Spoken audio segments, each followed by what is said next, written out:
The decision that would be in the best interest, truly, of all those things is to postpone, at least, the tournament. But he kind of reflexively says, in the best interest of our student athletes. And I understand the last thing you want to do is cancel games. First, do it without fans. Maybe, and by the way, we all come to work here. Stephen A. and Molly and I are sitting close to each other. There are several dozen people here working at the Seaport in New York, but we are not, as Charles Barkley said, sweating on each other and, bodying up against each other the way basketball players would do. And by the way, it remains to be seen how much longer television networks even operate in this way and don't go to further isolating people from each other because social distancing seems to work. What do you take away from, most importantly, our student athletes? What could he mean by that? The only thing I can guess is I think they're taking an incremental approach to this, and I don't think that the announcement. And again, that statement I think is already outdated, right? Like when that statement was made yesterday afternoon or late afternoon yesterday, it was like, okay, this is making sense. This is trying to be proactive. But as the information came out about Rudy Gobert last night in the NBA, and you start to think to yourself, are we naive to the point where we believe that there is not a single player that is currently participating in a conference tournament that may or may not actually have the coronavirus, or that they may have been in contact, or the coaches, or the administration, or the staff? There is no true answer to that because not everybody's been tested.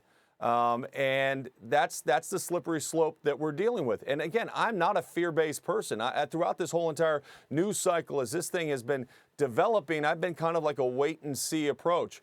My wait-and-see approach yesterday afternoon changed to let's take a pause. It's no longer just a wait and see how this continues to play out. As the World Health Organization made its announcement, again, the NABC, the National Association of Basketball Coaches, has made the determination that it is not right for their coaches to come to the Final Four venue, whatever that Final Four venue ends up being, to hold their national convention.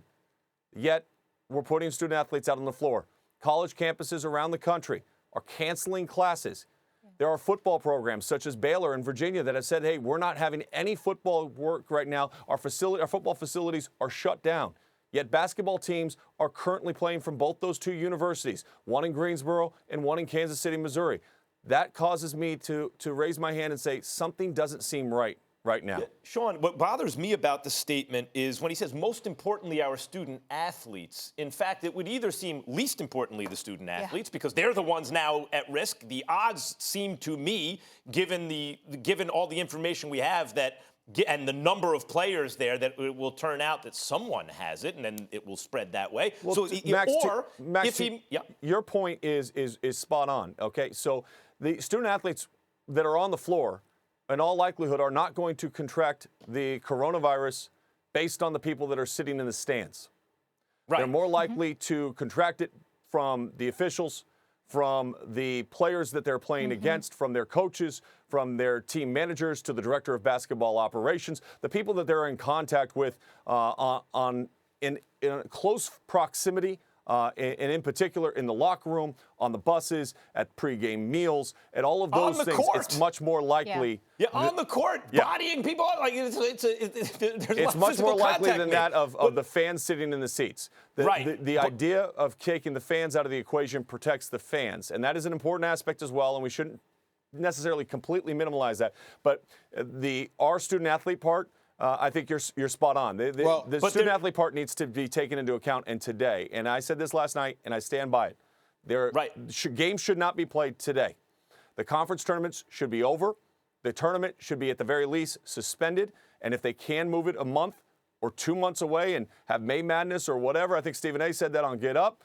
Fine, let's approach it that way. But this business as usual mentality, I don't think is working right now for anybody with common sense. What strikes me about it is not only that, like it's least importantly student athletes, but really the issue here is the public health. It's not that any one person contracts it, it's that it spreads too rapidly and that overtaxes the healthcare system. So really what he's saying here, it seems to me, is most importantly our bottom line, but then dressing it up as though it's most importantly the student athletes, maybe vaguely because they want to play in the tournament, it's important to them. And the hypocrisy is what this smacks of to me. Let me interject here before Sean chimes in. You're absolutely right, Max. It reeks of hypocrisy. There's no question about it, and it's clearly about the money. I think we can accuse the NCAA and Mark Emmert not even based on that statement, just based on his inaction at this particular moment in time. And the reason I feel so strongly about that, Sean, is because I think that the NBA gave them a huge assist last night had they taken it. If you want to prioritize March Madness, you basically want to get it over with before the NBA playoffs begin. But by the season being suspended, essentially the NBA is pushing its season back, which means you have the latitude or the leverage to push your season back, assuming the networks are cooperative with you. So to me, the fact that the NCAA has not explored that, at least as of yet, to me, they're a bit, they're a bit late to the party, and it's a damn shame. And I'm sorry for using that particular phraseology, but it's just ridiculous that they've done this. Well, let's be honest. You think for 1 second CBS, Turner, True TV, TNT isn't going to recognize that the ratings boom will still be there if they want to have a tournament a month from now? Of course it would be. Would it outrate the daily programs that they normally have during those time slots? Of course it would. So that option is there. I hope that it's being explored. I hope that there's a lot of conversations right now that we're not privy to and that we're going to find out in the next 24 hours that will all of a sudden help make sense of this. In the meantime, I will go back. Games should not be being played today, period. There's no use to playing the games right now. The tournament field is almost completely set. If you ask the tournament selection committee, I bet they're looking at maybe 1 or 2 teams that would make a difference. And it's, team number 68, 67 that they're looking at. And it's just not worth the risk that we're putting these student athletes in.